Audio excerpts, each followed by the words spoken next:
No caso do desafio do Diário da Queda, eu acho que ele teve muito mais a ver com a questão temática do que com a questão formal. Sempre quando você escreve textos, como no meu caso, que falam de dramas familiares ou coisas muito próximas de você mesmo, um dos obstáculos que você enfrenta é o seu próprio pudor, às vezes, de falar sobre determinadas coisas. Só que são coisas, nos meus livros anteriores, eram temas, assuntos que tinham a ver mais comigo mesmo, assim, coisas, questões relativas a casamento, amor, sexo e tal, que eu poderia sozinho, digamos assim, enfrentá-los e decidir se eu queria enfrentá-los, enfim, ou não. No Diário da Queda, eu acabei tratando, talvez pela primeira vez, um tema mais amplo em termos históricos, que não tinha a ver só comigo, comigo como indivíduo, e sim com todo um grupo uma identidade histórica e cultural que transcendia a minha individualidade. Isso aí, não é que isso traz um tipo de responsabilidade, mas não no sentido ruim da palavra, assim, às vezes no sentido bom, porque você precisa às vezes sair um pouco daquilo que é só o seu sentimento, o seu registro de sensações em relação ao mundo, para falar de coisas que são um pouco mais objetivas, como por exemplo a história, né? Então esse ele foi um problema durante todo o processo de escrita, e ter enfrentado esse problema, acho que no meu caso criou eu acho que eu ampliei um pouco as ferramentas, eu ganhei novas ferramentas para enfrentar novos desafios em novos livros, digamos assim. A partir do Diário da Queda, Maçã Envenenada, acho que é um pouco assim, o livro que eu estou escrevendo agora também tem isso. Eu deixei de me concentrar apenas ali no pequeno drama do personagem e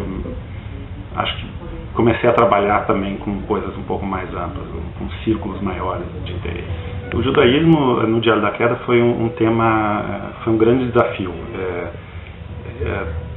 É muito difícil você falar de um tema que já foi tantas vezes falado, não só na ficção, como em várias outras áreas do conhecimento, e por gente muito mais,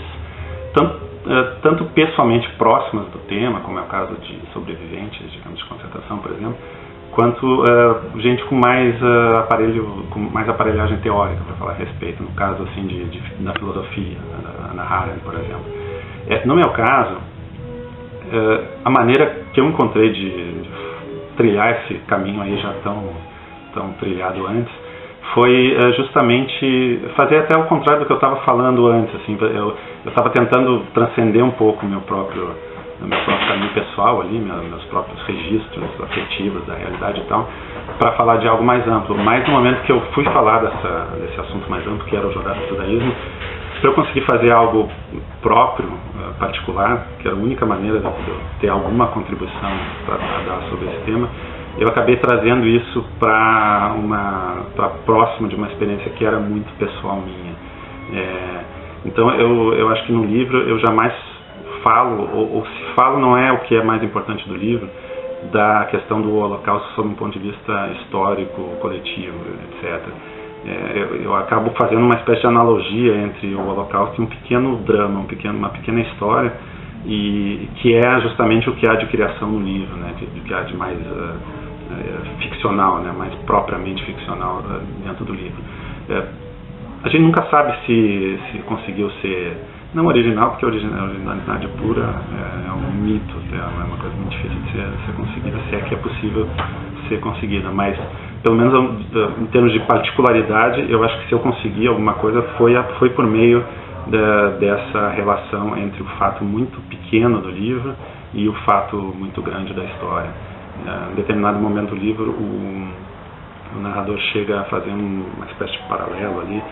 entre uma coisa muito simples que aconteceu na escola, um desenho a lápis que um colega faz e mostra para o outro, e a morte de 6 milhões de judeus na Segunda Guerra. Então, falando isso aqui, provavelmente soa uma coisa muito leviana, e de fato seria leviana, mas a ficção é justamente você conseguir fazer todo o percurso ficcional, literário, para que essa declaração, essa analogia, lá no meio do livro, ela soe, ou ela comece a parecer natural, que é uma forma de olhar para um fenômeno de uma maneira como não se olhava antes, ou ou que parecia inadequada antes. Talvez seja uma boa definição de literatura, né? Você pegar um fato e olhar para ele de forma que não foi feita ainda. Um procedimento que eu usei no Diário da Queda foi, pelo fato de que o tema dele era muito batido, justamente trazer esse problema para dentro do livro. Então, o tempo inteiro o narrador diz que não quer falar sobre aquilo, e ao mesmo tempo, pelo fato dele repetir o tempo inteiro que não quer falar sobre aquilo, ele já está falando sobre aquilo. Isso é um procedimento que eu poderia aproximá-la do procedimento da ironia, ou seja, a ironia é uma forma de falar de uma coisa quando você está falando de outra, aparentemente falar de uma coisa para falar de outra. Normalmente a ironia ela é usada muitas vezes para efeitos de humor e tal, mas eu acho que uma coisa que caracteriza o uso corrente da ironia é fazer com que você queira se afastar daqueles sentimentos diretos, se é que dá para chamar assim. Sentimentos diretos, eu digo assim, você tem um pouco de constrangimento de falar de coisas que possam soar ingênuas, inocentes. Você fala de amor, por exemplo, você fala de conceitos como justiça, como verdade. Então a ironia afasta você aquilo, você dá uma piscadela ali para o público dizendo, olha, eu estou falando de amor, mas na verdade eu sei que o amor é uma ilusão, coisa do gênero, né? Então você meio que se protege de uma acusação de você estar sendo ingênuo, chovendo molhado em cima de algo que é muito banal e tal, ou muito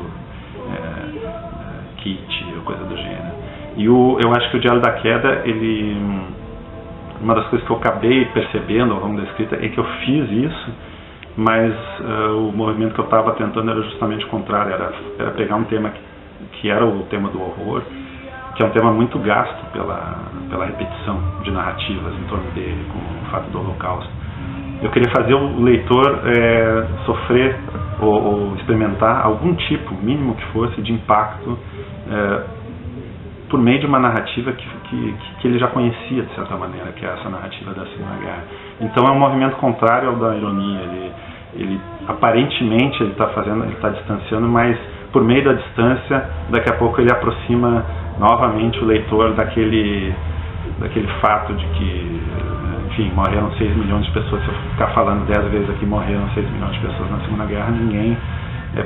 vai se abalar com isso imediatamente, né? Eu preciso fazer,